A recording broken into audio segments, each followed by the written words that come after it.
your sleeping patterns, like your favorites from Eurotex. So, yun, mabilisan lang. Okay, first, my first question is, are you a side sleeper, back sleeper, or stomach sleeper? Side. Stomach. Back. Side. Oh, okay, I love that. Next, how many numbers of pillows do you guys use? 2. Oh, on my feet, 1. And then, okay. So, tatlo ba? Kasi syempre may wala sa... wala talaga sa taas. Wow! Very... Di ano common yun, di ba? Sikreto ba yan ng mga atleta? Yung mga sikreto? Gagawin ko na rin yun. Para pag umalik sa volleyball. Bakit wala sa head? I don't know. I just like it mas elevated yung feet para daw mas relax. Hindi ko po alam scientifically proven. Magtanong po tayo. Pero yeah, that's what I normally...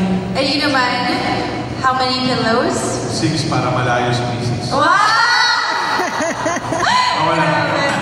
Para ano daw, nakasnuggle. May boundary. Oo, may boundary. I need my space. Okay, next. Soft, medium, or firm mattress? Nasabi mo rin sa'yo. Firm. How about for you guys? Firm. Medium. Firm. Firm. Ako soft. Sarap. Parang cloud. Okay, next. How old is your mattress? Well, since it's Eurotex. Ako 8 years. Pinagkapil ako 8 years na. 8 years. Ako 9. 9? 9 kasi we bought it when I got married. Oh. Para bago, para ako pa lang. Siyempre, oo. May mga okay, and I just bought recently, siguro ba mga a year or 2 kasi kakaliban ko lang. Okay. And? 11 years. 11. Wow, parang may relationships talaga tayo with our mattresses. With pa yung mattresses.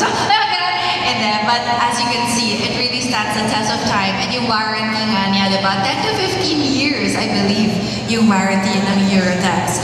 Okay, next. How many hours of sleep do you get in a day? Alam na natin yung sa'yo, 8 to 10. How about for the rest? Laglagan na ba to?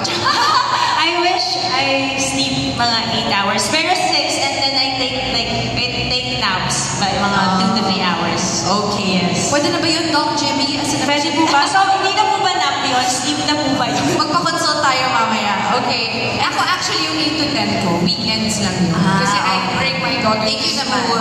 for sharing. I bring my daughter to school, so I have to wake up earlier during the weekdays. Iba na talaga pag parents. And how about for the gents? Ako, aspirational yung 8 hours. Kaya matulog ng 8 to 10 hours. Pero on the average, I would say around 6 to 7. Pwede na. Pwede na.